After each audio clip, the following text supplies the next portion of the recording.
So IFAW stands for the International Fund for Animal Welfare, and we are actually based here on Cape Cod. It's where our International Operations Center is located. IFAW has offices in over 15 countries, and we have projects in 40 countries throughout the world. And one of these places is right here in our backyard, right on Cape Cod. We have about 85 staff that are located here, and of those, 10 work on our marine mammal rescue team.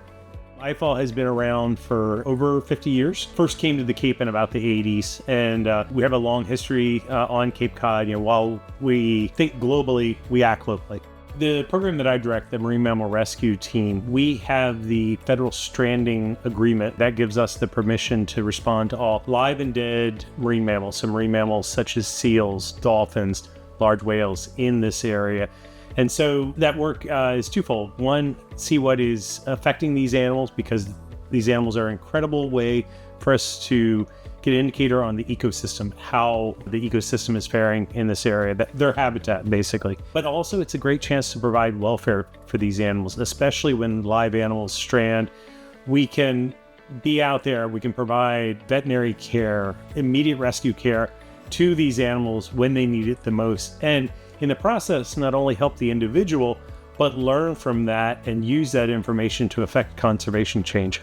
This is our mobile dolphin rescue clinic. This is a custom designed vehicle. Throughout our history, we've innovated, looked at different ways of doing things, ways that we could be more efficient, ways that we can help these animals when they need it the most during these strandings. And so we've changed a lot since when I first started in the early 2000s with this program, and it all kind of culminated with this vehicle. We can hold up to 12 animals where we're standing right now. So these blue mats that you see all around me, these fold down on the floor, and we actually can have the entire floor matted out to help protect the dolphins. So our staff and volunteers, when they find a stranded dolphin on the beach, we bring them in here, and this is the opportunity, basically like a human ambulance.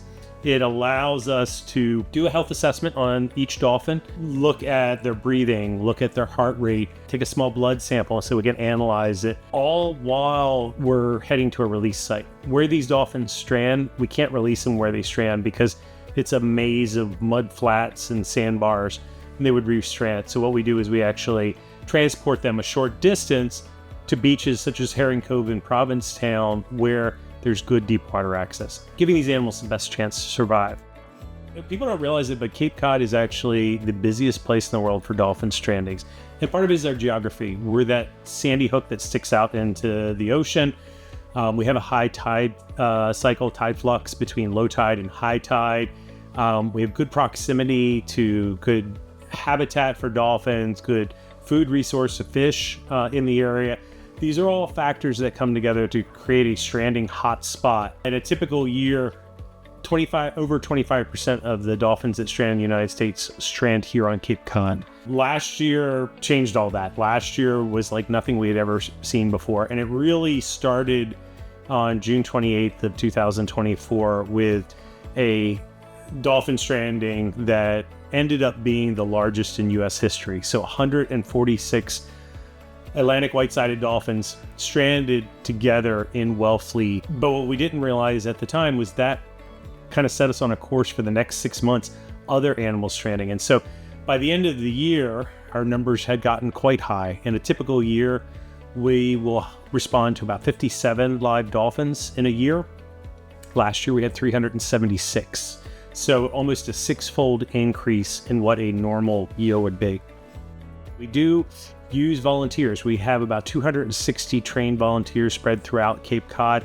They're people who live on Cape Cod year-round because a lot of our strandings, especially our dolphin strandings, happen in the wintertime. Those are our eyes and ears. So they are retirees, students, people from every walk of life on Cape Cod who share one common interest, and that is in the environment and the animals that call it home. So we like to say we find our best volunteers out walking on the beach because they're already out there anyway. And that's, even if someone doesn't have the time or the ability to volunteer, it is still something we ask people to participate by reporting, because this vehicle is incredible, staff is incredible, the supplies we have are incredible, but until we get a call about an animal in need, it doesn't do anything. And so getting the general public to call our stranding hotline. It's 508-743-9548 for any live or dead marine mammal. And that way it gets our team, especially in the case of live animals, moving right away. We get those volunteer responders out there to assess the situation, report back to us. But even for dead animals, allows us the ability to go out, collect information, and we can document what are affecting these animals. And so we can keep a better and closer eye on the environment.